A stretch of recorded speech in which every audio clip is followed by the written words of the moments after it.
Friends, ഇന്ന് നമുക്കൊരു yarn holder ഉണ്ടാക്കിയാലോ?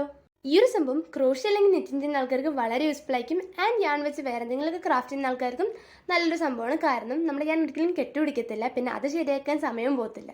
ഇതിനുവേണ്ടി ഞാനിവിടെ എടുക്കുന്ന ഒരു സ്വീറ്റ് ബോക്സ് ആണ് കേട്ടോ. സോ ആദ്യം തന്നെ നമ്മൾ ഈ ഒരു സ്വീറ്റ് ബോക്സിന്റെ പുറത്തുള്ള side white colour chart paper അല്ലെങ്കിൽ A4 ഷീറ്റ് വെച്ചിട്ട് കവർ ചെയ്ത് കൊടുക്കുക.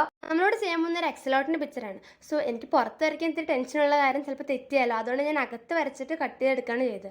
സോ ആദ്യം ഞാൻ വായ വരച്ച സമയത്ത് അത്ര ശരിയായില്ല, പിന്നെ ഞാൻ അതൊക്കെ മതി എന്ന് പറഞ്ഞിരിക്കുന്ന സമയത്താണ് എനിക്കൊരു ട്രേസ് ചെയ്യുന്ന സാധനം കിട്ടി. സോ ഞാൻ അത് വെച്ച് ട്രേസ് ചെയ്ത് വരച്ചിട്ട് കട്ട് ചെയ്തെടുത്തു. അത് കഴിഞ്ഞിട്ട് ഞാൻ ഈ വരയ്ക്കുന്ന വരെ തന്നെ രണ്ട് വലിയ ക്യൂട്ടായിട്ടുള്ള കണ്ണ് വരച്ചു കൊടുക്കുക. കണ്ണ് വരച്ചിട്ട് നമുക്ക് വരയ്ക്കാനുള്ളത് എക്സലോട്ടിൻ്റെ എക്സ്റ്റേണൽ ഗിൽസ് ആണ്. സോ കറക്റ്റ് ഇതിൻ്റെ പൊസിഷൻ എനിക്ക് അറിയില്ലായിരുന്നു. സോ അതുകൊണ്ട് ഞാൻ ഫോൺ നോക്കിയിട്ടുണ്ട് ഇത് വരച്ചേ.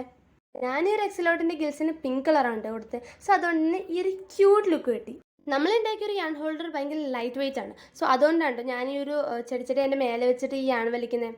കാരണം എൻ്റെ വെയിറ്റുള്ള സംഭവങ്ങളൊന്നും ഉണ്ടായിരുന്നു അതിൻ്റെ അകത്ത് വെക്കാൻ. സോ നിങ്ങളുടെ വെയിറ്റുള്ള എന്തെങ്കിലും ഉണ്ടെങ്കിൽ അത് അതിൻ്റെ അകത്ത് വെച്ച് കഴിഞ്ഞാൽ പെർഫെക്റ്റ് ആണ്. സോ ഇതാണ് നമ്മുടെ ഫൈനൽ ലുക്ക്. എല്ലാവർക്കും ഇഷ്ടപ്പെട്ടു എന്ന് വിചാരിക്കുന്നു. സോ നിങ്ങൾക്ക് ഇത്രയേ ഉള്ളൂ. Bye bye.